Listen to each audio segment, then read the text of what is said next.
রাজনীতির আ ক খ জানে না, কাসেমকে তুলোধনা করে রেজাল্টের অপেক্ষা করলেন হুমায়ুন কবির। নৌসাদ সিদ্দিকী গ্রেপ্তার হওয়ার পর কাসেম সিদ্দিকী লালবাজারের সামনে কী বলেছিলেন সবাই জানে। নৌসাদ সিদ্দিকীর জ্ঞাতি ভাই কাসেম সিদ্দিকী, কিন্তু রাজনীতিতে কখনো কী হয় কেউ বলতে পারে না। কিছুদিন আগেই কাসেম নিয়ে বলতে গিয়ে একথা বলেছিলেন ভরতপুরের বিধায়ক হুমায়ুন কবির। সেই কাসেমকে এখন রাজ্যের সাধারণ সম্পাদক পদে এনে বড় চমক দিলেন তৃণমূল। তা নিয়ে চর্চার অন্ত নেই।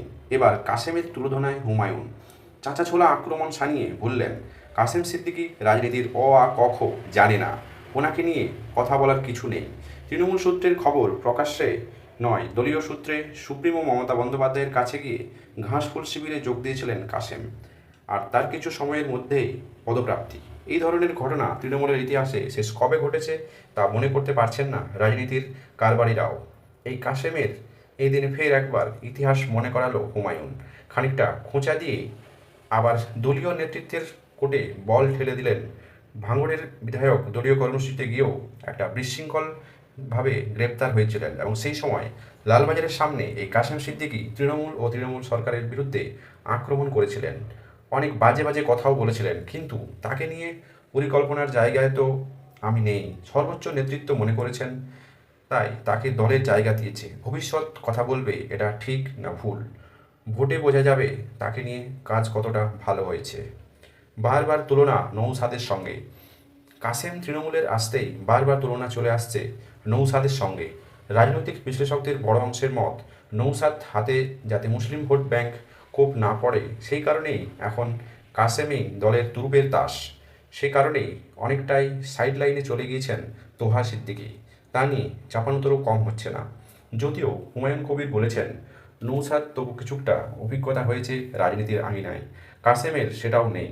তিনি বলেছেন নৌসাদ 4-5 বছরের রাজনীতি হয়ে গেছে, কাসেমের তো রাজনীতির সেই অর্থে তাও দেখিনি, কিন্তু আমাদের সরকারের সমালোচনা করেছে, বিরোধিতা করেছে, এখন সে যোগ্যতা প্রমাণ দিক, তাকে দেখে কত মানুষ ভোট দিচ্ছে দেখা যাক, রেজাল্টের পরেই সব বোঝা যাবে, তখনই তাকে সার্টিফিকেট দেব। ফুরফুরা হওয়ার যে মোটেও ফুরফুরা নয় তা টের পাওয়া গিয়েছে বেশ কিছু মাস আগেই। যেভাবে তোহা কাসেম কাদা ছোড়াছড়ি শুরু হয়েছে তা নিয়ে রাজনীতির পাড়াতেও বিস্তর জল ঘোলা হয়েছে। হুমায়ুন যদিও বলেছেন বাংলার মুসলমান তৃণমূলের সঙ্গে আছেন, কিন্তু ফুরফুরা পীরদের হাওড়া হুগলি 24 পরগনার বাইরে প্রভাব নেই।